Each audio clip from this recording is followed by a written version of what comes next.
Hello everyone, Dillahan here with a Exodus mod .1 version, 1v1 cast. So we got a match here between Bananaman playing Orks here versus EvO on playing Space Marines here on Karen's Rest. So for Bananaman we got kind of interesting loadout here. We got the Storm Boys with their Presence ability. We got the Lifted Drop a Wagon. I haven't actually seen this guy used too much at all. I tried him a little bit, but you know. And he's got his Track the Shield Presence ability. Lets DefCop just put a shield on the target unit. Pretty powerful ability. And the Gorkanut with his Tough Up Boys Presence ability. That's like a 35% damage reduction while using Log. Pretty significant, pretty powerful.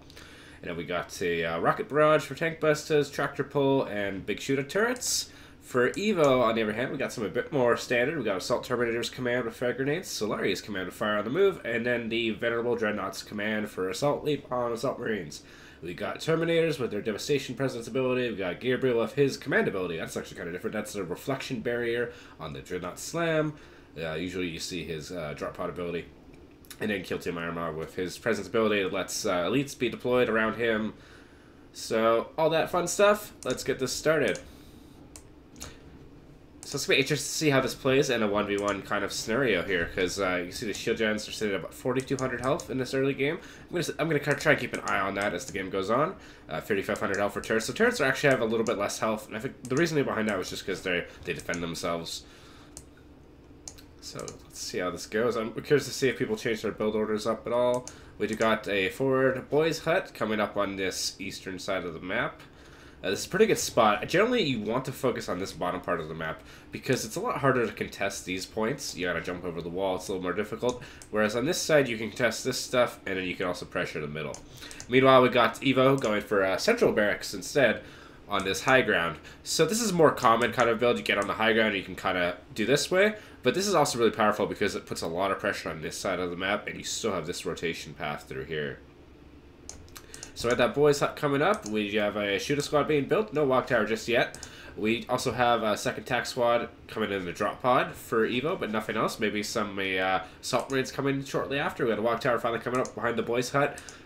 This is not a bad position for it because it does let you benefit units up here. It's a little safer, a little more reserved. Servitor getting engaged by the boys might actually get picked off here. 2 rec gens coming up for EvO here. No arsenal or pile guns from either player just yet, and so we won't see any upgrades. We do got the standard and the drop pod being deployed over here, so this is kind of a, I don't know, I don't think EvO should be engaging into this here. He's kind of doesn't have the units. I feel like a Devastator would be a really good choice, but in lieu of a Devastator, I would say get some Scout Cluster Mines and just bait these units over top of them. It does a ton of damage, it's really powerful. Frag Grenade going down, doing some decent damage. Just kind of kiting these boys. These boys are going to do some slows and all that stuff when they get in melee, though. And we are going to see a Sniper Scout coming out here from the barracks on the high ground. That's going to be pretty powerful against this Ork army. None of these units have scrap just yet. The scrap is just about deployed here.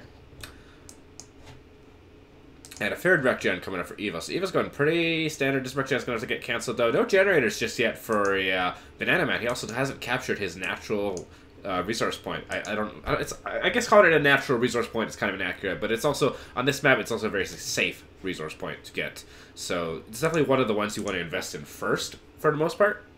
Although if you are playing like where Ork is playing right now, Bananaman, perhaps capturing this isn't as important. But getting some generators would be a good idea. We do got Assault Marines coming out here for EvO. So EvO's already slowly starting to surpass Bananaman's, but we do have a walk coming up here, and that's going to support. Shooters have the stick bomb now. I would have put that on the boys, I think, to start, but you can't go wrong with a good stick bomb. The other thing I'd probably want as Orks right now is a pile of guns and get some maybe health upgrade or damage, just to give you a little bit of an edge. Usually also picking up this drop pod scrap would also be wonderful if that's still there. Engaging Space Marines on his high ground here is going to be a little risky here, but I think there's enough here to kind of do that. But the walk bonus is going to run out in about 10 seconds here. So you got to make something happen within that short period of time. Get these snipers tied up with something. The Assault Marines are taking a ton of damage here. Walk bonus just about over here. Probably a couple more seconds here. And then that's going to drastically reduce the damage output of all these squads. Not using the boys shout as well. Kind of disappointing. Scout snipers getting focus fired. Assault Marines getting focus fired. So Orks are still kind of doing really well in this engagement. I would like to see this stick bomb. Okay, it did get deployed probably on the Assault Marines. One of his boy squads going down. Second boy squad might actually go down here. Not being able to get out of here.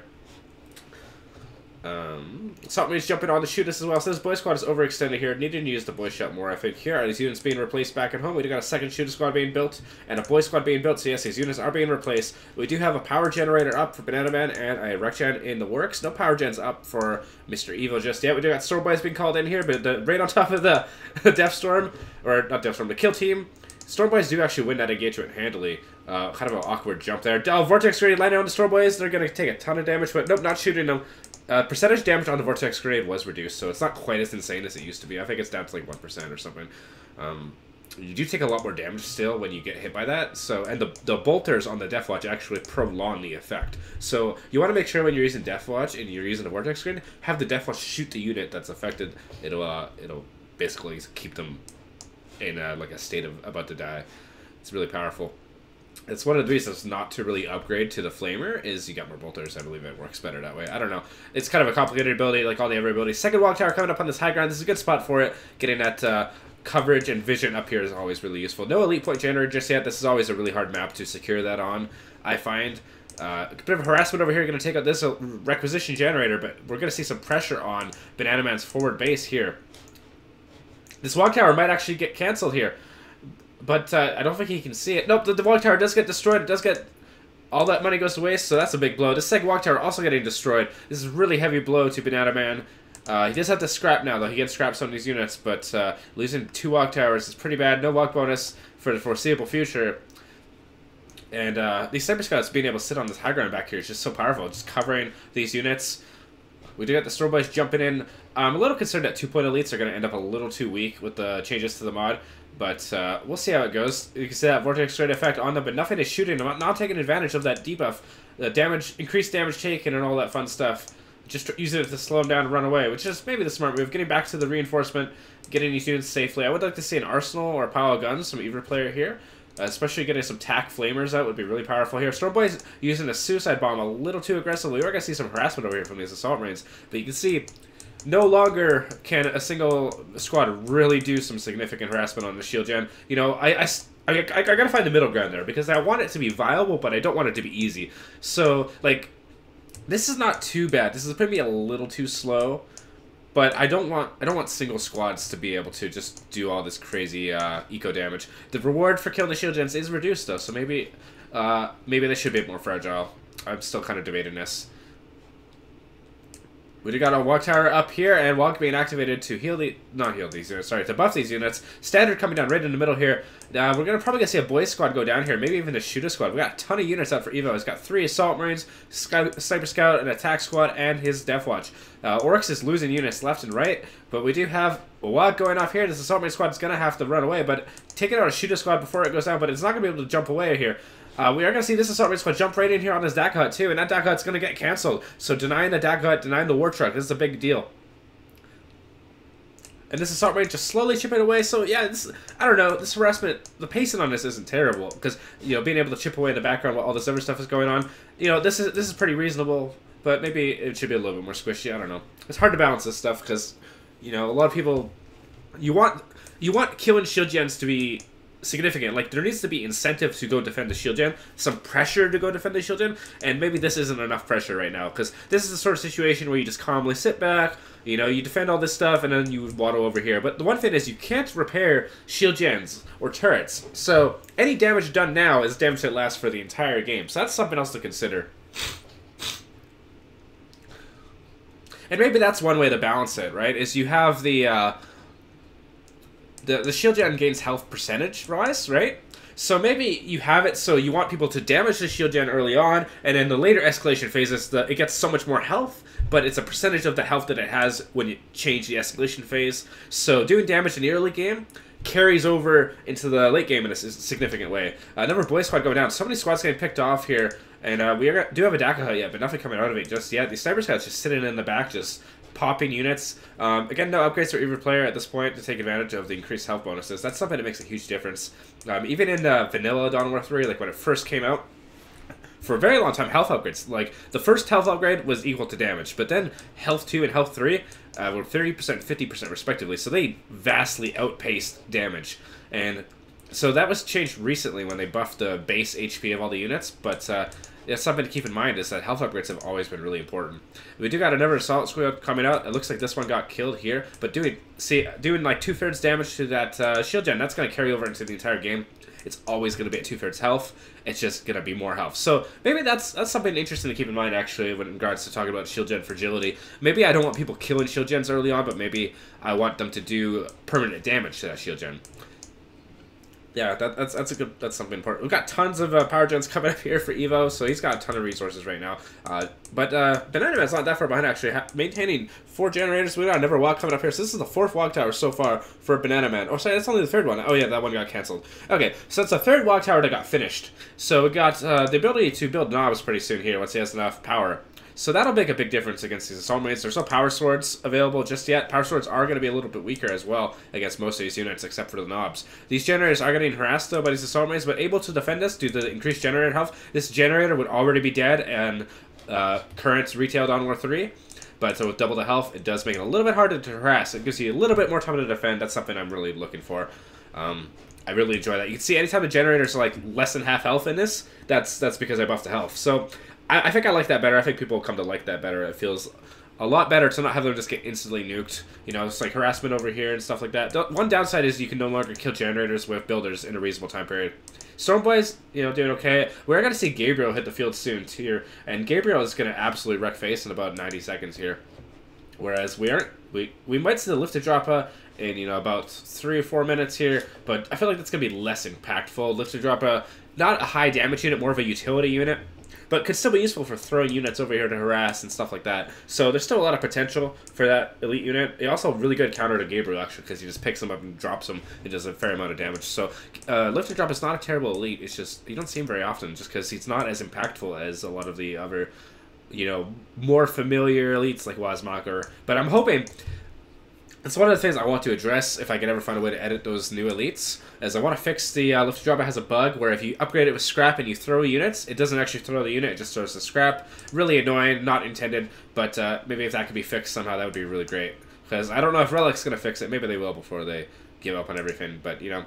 We got this generator. This is a very brave generator coming up over here. I would like to see Bananaman use a bit more Boys Shout to get that bonus damage. It's like double, 50% more damage or something to be at the level 2. Or level 3, and level 1's a big speed buff, so very important to use Voice Shout. But we're seeing these assault mates just jump right in. Ludas are in a bad position here. Ludas are more expensive now too, so these guys taking damage is not good. They're very expensive to reinforce now, about 5 power. But they are cheaper on requisition to reinforce, so, you know, it kind of balances out that way. But this is a bad engagement for Bananaman. He doesn't have Longo Wog, so Wog is already worn off, and this Space Marine army is just too big. And it's just doing too much damage. A war truck with reinforcement would really help with this, because it would let this with that reinforcement. It's just so powerful. This is something I discovered, you know, probably early on when I started playing some early tournament games. I didn't play a ton of tournament games, but you know, I played some tournament games, and I started to realize, man, having that reinforcement is just a huge force multiplier for Orks, because they just lose so many models, lose so much damage over time. But if you keep that reinforcement up, you can just have so much momentum in a lot of fights. So we're going to see this power gen go down. So it looks like EvO's in a pretty dominant position most of this game. Gabriel's on the field now with a shield, no less, from that drop pod. So Gabriel's pretty scary right now. We might actually see this Boys Hut get pressured here as well. Deathwatch might actually recall just to come back again here. Bananaman is pretty close to that lifted drop pod, though, here in about a minute and a half. We're going to see this harassment come up here, so this power gen is also going to go down. Still no upgrades, still no Arsenal, still no Boys Hut. Would like to see those, but this is early in the life. This is probably not the highest level of Dawn War 3 play. We're going to see some pressure on this Boys Hut. You see that extra durability. You know, it's not really worth focusing it with a lot of basic units, but Gabriel and stuff will still clean it up pretty quick. Gabriel's also a lot weaker. I just felt like Gabriel was a little too impactful. He's still really good, don't get me wrong. He's still really powerful, but he's no longer just an absolute complete bruiser. His Retribution, in particular, is not heavily nerfed, but, you know, it lost a fair chunk of damage, probably about, like, 10, 12%, whatever it is. We got a second replacement Boys Hut coming down here, so that's kind of interesting to see. We might see some knobs coming out then. He's got lots of power for knobs, so we could see some knobs come out, and that would be really tough to deal with. You can see Gabriel is a little less impactful against the structure, but still not insignificant. Let's see. He can actually, I think he still kill the structure before those knobs finish with Gabriel there. But he might actually get defended here. We do have the Gretches there to repair as well. Gabriel might actually be a little overextended here. We do got a Wog bonus coming off up here. That's going to buff these Shooters and his Def Gun most likely. And that's going to be... Yeah, Gabriel is going to be wiped out here. No problem. He does manage to use some Retributions to give him some time, but he does go down. And the Assault Marines jumping on Ludus a little bit too late. Gabriel got a little overextended here. Deathwatch, really, these units focusing on this is a waste of time. And we do have the Sword Boys kind of coming up here and harassing this. We do got option. Maybe we'll get the Lifter Dropper coming in. Yeah, we did got the Lifter Dropper coming in. So I'm getting excited to see that. I've used him a little bit. He's pretty fragile. He's only got 3,000 health.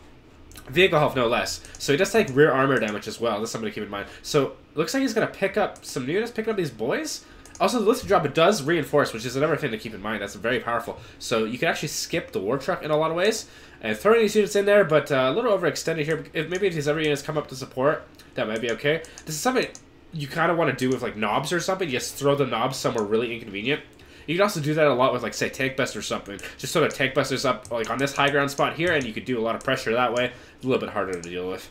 Lifter Drop is also really good against a lot of units, like Assault Marines, just focusing them. We're probably going to see the Blast Them ability here. Yeah, we do see that, knocking units back, knocking the Lifter Drop away back here. Very useful ability. We're going to see the Knob Axe come out here too. That's going to be a lot more powerful now that it doesn't get caught on these stupid little heavy cover barriers. So it's going to be able to hit all these units if he throws it. But not throwing the axe, just running into melee here. I really would have liked to see him throw that axe. But we're going to see all these units get taunted, but the taunt gets disrupted by the Assault Marines jumping in. And the Vortex Grenade going in on those knobs. These knobs are still going to take a ton of damage. Would like to see some Power Swords, some Arsenal. We do got a pile of guns being built here finally, so that's going to make a big difference for Bananaman's units. But you see these knobs are just engaged in melee, not taking a ton of damage from any of these units. And with that throwing axe does a ton of damage. Oh yeah, we're seeing him pick up the knobs, and so that's going to give them a little bit of shield. But getting cancelled for some reason accidentally there, it looks like. But that does actually give you the option to save those knobs. Picking up these Assault Marines, we're going to see how much damage this does when he throws them down. It's pretty significant. It is definitely a nice chunk of damage. Yeah, that's a good chunk of damage there. So the Lifter Dropper is a lot better than I think people think it is. But because it's kind of broken right now with the scrap ability, it's really tough to really make proper use of it, unfortunately.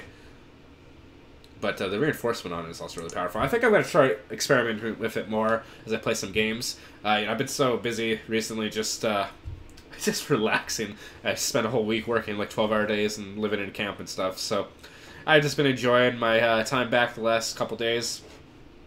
Been a little sick too. Just kind of going through how the mod is looking up. So Lifter Drop, I wonder if Lifter Drop actually benefits from WOG because, you know, that I'm assuming that like toss ability thing is just a fixed damage amount. Curious, very curious about that. And yeah, now you can throw that knob axe. You can throw it into heavy cover, which, you know, that might be a little too good, but it's really the only real good solution I can think of. That knockback is insane. Wow, that I could just see so much potential using that just to, you know, split your opponent's army and stuff. And we're just going to see something get picked up here. I think the knobs are getting picked up here. That's just going to shield them. And, okay, that ability does get disrupted by knockdown, it looks like. Yeah, that gets disrupted by knockdown. Okay. But we're seeing these knobs are just taking so much damage. And that's a good Stormboy Bomb. I love seeing that ability. People don't use that ability enough where you pick up the scrap and you use the Stormboy Suicide Bomber. You saw Bruick kind of using it a bit to do damage to objectives. See, now the health on this... How does this one look? So yeah, still at about the third health, but it's at 2k health. So yeah, I really do like the idea actually of balancing the shield gens around doing early game damage is more of a permanent percentage damage rather than making them squishier. So I think I'm going to keep them a bit more durable in the early game. I'm actually liking that.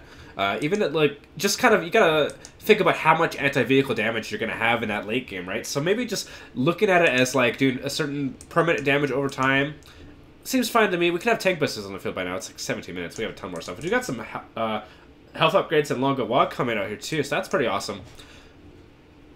So I think Bananaman is actually turning this around really good here. EvO kind of ran out of momentum. I think he really needed some power swords and some more higher tech stuff. I don't think he's even tier 2 just yet.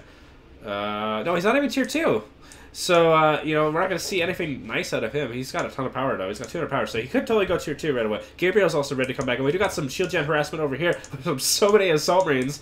I feel like I've traveled back in time, but again, this kind of harassment Assault Marines, even with power swords, this is not going to be super fast. Like, it's still going to be quick, because it's so low in health, but, you know, it makes it a lot easier to defend your shield gens, and a lot harder just to snipe them. You have to actually commit a lot more time and effort to countering them now, and that's something I really like. It's a lot easier just to defend it with small units.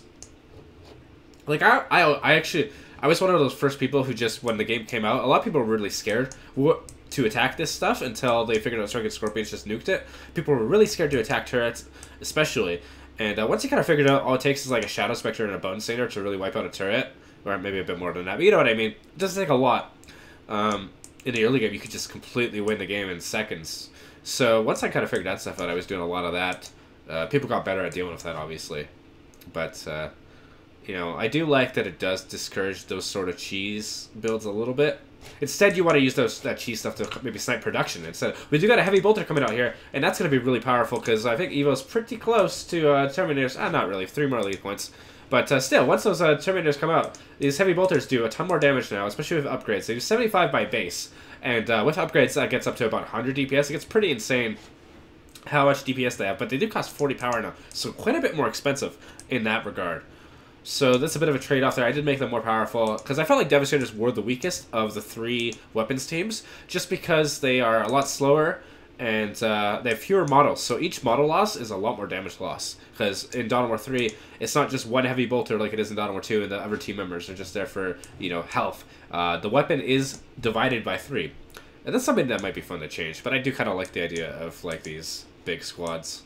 That could be... I don't... The one thing I'm debating is trying to do some sort of squad leaders. A lot of people really want that, and I think that might be cool, but my concern there is... My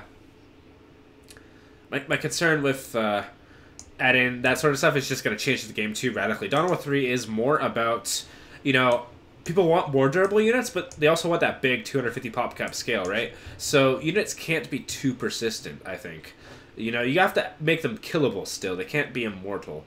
And they can't be as strong as they were in, like, say, Dawn of War 2, where, well, Dawn of War 2 was all about retreat. So we're going to see, I think something's going to get picked up here. Let's drop a targeting something here. I'm not sure what the drop is doing. It's just, I think it's just shooting the shield gen. This shield gen is going to go down for Bananaman. So he does get some resources there. He does get an elite point there. So one step closer to the Gorkanaut. But, wow, I love that knockback. That's crazy. Oh, man. Yeah, there's so much utility to the lift drop. That's something I really want to use more in my own play. These units could be reinforcing right now. I don't think Bananaman realizes that with the lift drop. But Stonebarge is doing some harassment here. You can see how much health this has now. But you can see... the percentage health, this kind of got healed back up to 2,000, but yeah, that percentage persists throughout the entire game. So keep that in mind when we're discussing shield gen and turret fragility, right? Any early game damage you do in Phase 1, you might not kill it in Phase 1, but that damage is going to persist through the entire rest of the game as a percentage. So very important to keep that in mind, I think. That it's still worth damaging that stuff, but perhaps I'll tweak the health value so it's more likely you could potentially kill it in the early game. I would like to see this stuff get repaired as well. EvO finally going tier 2, I hope. No, still no tier 2 for EvO. He's just playing a very long tier 1 of all these Assault Marines. This is the kind of thing you could have got away with when stuff was more fragile, but with the more health on the shield gens, these Assault Marines are not going to be able to cut it without power swords. Even with power swords, they're going to have a hard time killing this stuff. Turrets are up to 7,000 health. That's about double what they started with. This is only Phase 3 here, so in another 10 minutes, they're going to get like a ridiculous amount of health, probably double that. A walk bonus going off here. All these units are engaging, so... this game has actually turned around. EvO was in a pretty strong, dominant lead in the early game, but I think Bananaman, once he got these knobs out, EvO hasn't teched up to counter it in a big way. He doesn't have plasma guns, doesn't have unit upgrades, and slowly we have these health upgrades chipping away in the background for Bananaman. But we got longer wog, we got health too. So these units are so much more durable. These knobs are at 3k health, these shooters are at 2,000 health, which is almost the same health as Assault Marines. So, you know, all this extra health is going to make a big difference, and the lifter drop is just sitting back, just disrupting these units, throwing them down, doing pretty good damage. Does knockback too. Oh, okay, that's really useful. Doing knockback. The knob's explosive armor is going to be really powerful with the bonus health.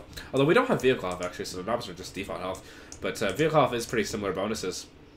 I would love to see this throwing axe get used. The Chapatas does pretty damn good damage, but its ability most people don't really bother using because it's such a pain in the ass. So that's one of the things I'm really glad I kind of fixed, because that was something that always frustrated me, where you try and throw something and it just collides with like random terrain, like scrap or, you know, these stupid heavy cover blocks or anything like that. It's really frustrating. It made it really tricky to use unless you were like in an open field. So that makes that ability feel a lot better, I think. Never walk bonus coming off here. Again, I think he forgets that you can reinforce on the lift dropout. So So we got some harassment coming up here for these assault marines. So this is, wow, I can't believe he built a whole farm up here. But you see the generators actually scale with escalation phase as well. So that double health does compile into the later stages of the game. Again, making generators, it's a little bit harder to kill them, a lot easier to defend them. And I really like this change myself because, you know, it prevents a lot of the annoying shit where you have like one assault marine just harassing all your generators with power swords all game and just totally having no problems with it. Like, you can still do it, but it's going to take longer, and you can react to it better, and that's something I really wanted from the game. These Devastators are going to sit in here with the snipers, do tons of damage. I'm a little concerned snipers might be a little underpowered now, but I'm hesitant to really change that. Maybe giving them a slightly more damage. What's he going to do? He's going to throw these knobs. Knobs getting thrown in. Okay, so yes, you see that's the bug there where it throws the scrap, but it drops the knobs. That's something that would be really nice to get fixed in the future. We do got the Terminators coming here, so we're going to see improved Devastation. No more setup time for these Devastators, so we're probably going to see more Devastators. Bananaman's floating a ton of power. We can see more upgrades here from Mr. Bananaman, for sure. Lifted truck, also with the scrap, they have annoying thing is you get 3 charges, so you can't throw any units until you consume 3 charges, so that bug is extremely frustrating. Just knocking units all over the place with that ability. Very powerful ability. It seems like a really good ability for assassinating elite units, where you push them, you know, towards your units really far or something like that. So, yeah, I'm going to experiment with the lifter dropper myself, I think. Right now, I'm still trying to play a little bit of just regular Dawn War 3. It's just easier to get good matches, but I do want to start organizing some like Exodus mod matches once I get things a bit more polished. I'm going to start working on it a bit, probably today, tomorrow. We got Health 3 coming for Bananaman and also more damage. So, we're going to see it. These units are get even tankier. All these units are going to be so tanky, which, you know, it sounds like it's terrible, but what it really does is it pushes people away from doing too much of these early game elites, right? Like, you know, you have these loadouts where people do like, I'm going to do Store Boys and, you know, Weird Boy and Gore Guts. Now you have to consider, like, in the mid game, when they have health upgrades, these elites are going to be so weak. I'm going to need that Mad Dread. I'm going to need those Meganops. I'm going to need that Gorkanaut in that late game. In 1v1, that was, you know, very few players were actually going for those units, instead opting to get 3 or 4 of those cheaper elites. But now it's a lot harder to press the advantage of those cheaper elites by, say, killing shield gens in the first 2 minutes. And it also, their effectiveness just gets worse and worse as the game goes on. You see these units all have level 3 health at this point. So we got Shootas with 2200 health, you know, Tank Busters with 1900 health. The Killicans also, I buffed their melee damage a lot. So one thing to keep in mind is switch them to melee stance, because their rockets are really crappy against infantry now. I nerfed them heavily against infantry. So keep that in mind when you're using them. They're only good against vehicles. I kind of changed them that way just because Killicans were always a little obnoxious with the true damage. And so now they're weaker against infantry, the more anti-vehicle unit, but in melee stance they do, you know, 40 DPS. They're pretty good in melee against a lot of units, like TAC Marines and stuff. So they're still really useful that way. So we're just seeing these units reinforced here. Again, Killican's not going to be effective against most of this army. It's something new. But Bananaman is kind of trickling out of steam here, I think. But EvO also doesn't have a ton of units right now. So I think ultimately Bananaman is winning because he's sitting on this economy here in the background. Yeah, remembering to put these guys in melee stance is significant. We do got an arsenal up, finally. Finally! So maybe we still don't have tier 2 for EvO. So yeah, there's that, I guess. Oh man, that kamikaze stuff is actually really good. That's another thing that now that Killicans are better in melee, so you can put it in melee stance with the Stormboy presence, and when they blow up, it's going to be pretty significant against a lot of units. So, and they're pretty quick too, so they can keep up. That's one thing I really wanted to experiment with since I started playing Dawn War 3 is Orc mech style, but just because it's so hard to justify doing that before you get to phase 3 and you can build units for cheap, that I haven't done it often. So, yeah. These turrets we're almost phase 4 here, so we're going to see how much hit points all this stuff gets at the end. But I feel like EvO is just kind of fizzling out, not really sure what to do here. Still no tier 2, so he's just, you know, Bananaman could just win this at any time, I think. So this is not the highest level game by any means. But still, kind of interesting to watch how this is playing out a little bit. We see with those upgrades, it gives Bananaman a huge edge. All his units are like more durable than the Space Marine units with the tier 3 health.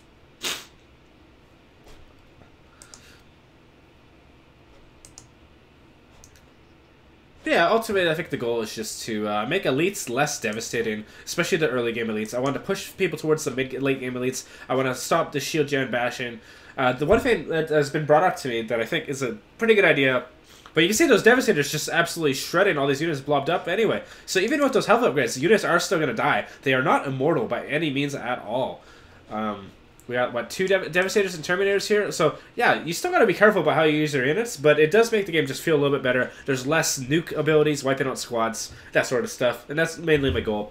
There's still a lot of fighting, still a lot of lethality, still a lot of units dying, so definitely not trying to make the game into some crazy, like, super slow, like, everybody does no damage kind of thing. So, yeah, still lots of damage being done by a lot of units. We're pretty close to the Gorkanaut here in about a minute here, so Gorkanaut I think is going to really seal the deal, because he's going to be able to just punish these Devastators and Terminators, no problemo. What else? There's a few other things I'm thinking about changing. I'm thinking about changing the scrap rate. Specifically, I feel like it can be a little hard sometimes to use all the scrap simply in the mid-game. So in the late game you could use all the scrap, in the early game you could use all the scrap, but in the mid-game, in Phase 2 specifically, you get 2 medium piles, and like, what the hell do you do with those? And I'm trying to figure out what's the better approach for that, right? Because, you know, on the one hand, you definitely don't want scrap to be gone. See that Knob Axe just doing tons of damage. Knob Axe is going to be really powerful right now, I think. So we're going to see this engagement here. Gorkanaut's probably going to come in pretty soon here. Again, all these units can be reinforced in here, but I don't think Bananaman realizes he can reinforce them, which is kind of fun in its own right.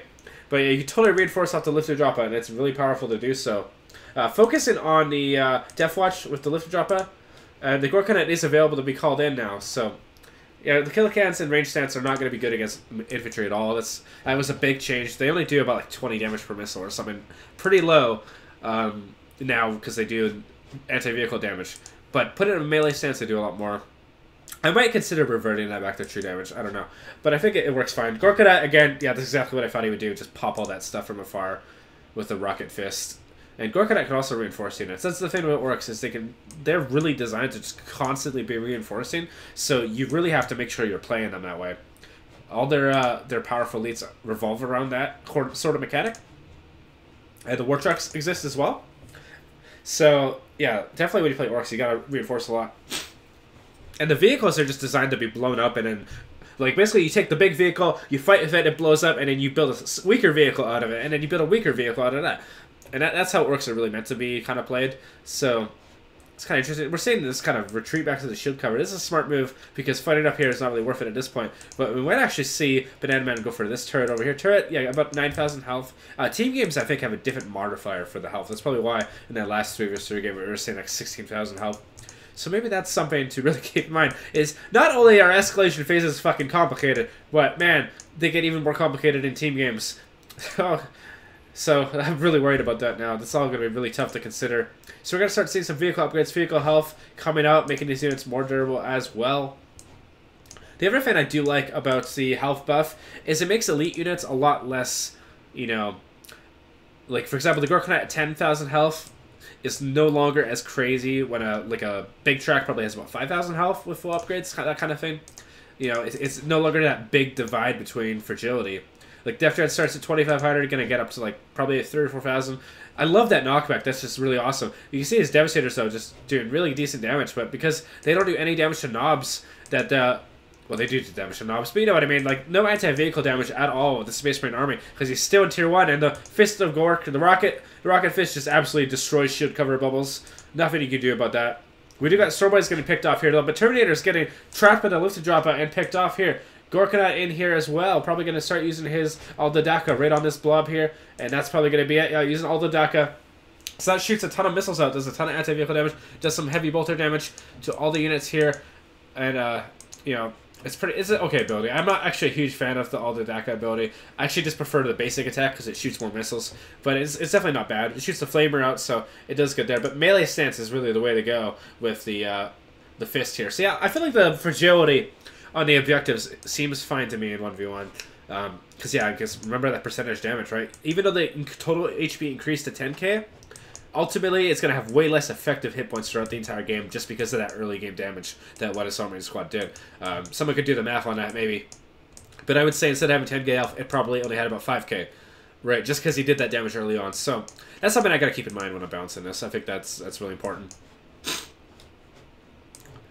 But maybe it is worth just increasing the reward for objectives again. I don't know. I'm hesitant. You need some reward because you need some incentive to defend it. Because you didn't build these with money like you do like a production structure or something. So you need some reason to defend it that isn't just, oh, if they destroy this and this, then they can attack my power core. Like, you know what I mean? Otherwise, you're just going to go for trades all the time. So this looted track, yeah, 2,700 big track side with 2,700 H point, and I think that's like vehicle 2. Yeah, vehicle 2. So a lot tankier that way. So maybe we'll see that stuff. Could use the vehicle stun here. That would be pretty deadly here. Killicans might actually be a little too weak right now. I'm debating that. I think they're just more specialized as an anti-vehicle role. There's that the rear armor in that vehicle though, just taking tons of damage. But all those units getting obliterated by that rocket fist. So man, EvO is down to very few squads, just a few assault marines here. So this game is kind of more of a showcase of the new mechanics in 1v1, I guess, more than anything. Obviously, EvO not even going tier 2 is really... well, he did go tier 2 eventually, but you know what I mean. Not the highest level of play, for sure. Not reinforcing off these things is really funny to me. But I can see why people would miss that. But at least, you know, Bananaman is doing a pretty good job of using the log ability, so I do appreciate that. I always remember being really frustrated watching a lot of other people play Orks and not using that at all. That was always my like pet peeve. I wish I could click the button for him. Like, just resume from replay, just reinforce them. I'd feel a lot better about that. If we see the rocks come down, I don't think I'm gonna touch the faction mechanics at all. I really like how they all work. I don't want to mess with that stuff too much. But I'm gonna mess with the next patch. I'm gonna focus on. I'm gonna take all the doctrines that nobody uses, and I'm gonna make them better. All of them. That's gonna be my focus for the next couple days. Just go through all the doctrines, make them better. And then I don't think any doctrines are overperforming right now. I think I addressed all the really overpowered ones. I think so. There's probably some secret OP ones where no one ever used them, but now they're probably... I guess there are still some, like the Blazing Buzzsaws that I can't edit right now. Those are probably still a little broken. But, you know, the stuff that I can't edit, it should mostly be balanced right now. And then I'm going to maybe consider... you know, changing some doctrines to be better. Like, for example, maybe making some of the doctrines affect multiple units. Like, you know, doing, like, Space Marine Infantry Doctrine or that kind of thing. I don't know. I'm really debating that because I don't want to make it so there's some doctrines that just affect your entire army and that sort of stuff. But, yeah, I feel like they work kind of, you know, even, like, if you don't have health upgrades, those abilities are still really punishing if you get hit by them. But it's no longer this case of... one slight micro mistake and Janezar blew up your entire army. Janezar, for example, is really hard to dodge. And with the health upgrades, it really mitigates a lot of the damage you would normally get. But, you know, I might try and offload some of the benefit of the health upgrades to something else. Or I might make damage upgrades a little bit better to kind of keep up with it. I don't know. I'm still kind of debating this. Maybe if I do add squad leaders, I could move some of the health bonus to squad leaders. That's something that Dawn War 2 did really well. Whereas you got health from squad leaders, you got health from some upgrades, and then you got health from leveling. So you had different options of ways to prioritize your economy to make your units more durable. That some of them were passive, some of them just happened over time like leveling, and then some of them were deliberate choices. So maybe having something like that in Dawn War 3 would be the way to go. But the downside is there's no real UI for upgrades. So if I do add unit upgrades, it has to either be at the Pile Guns Arsenal, or it has to be on the unit card, and it's like ability that they activate and upgrade some. But, you know, that's not an optimal solution. But anyway, that's kind of interesting to watch, and I think that played all right. You know, definitely give them a chance yourself, and let me know what you think. I'm going to try and play some games myself at some point this week, and get some first-hand experience at some high-level play, and see how it goes. Thanks for watching. Bye.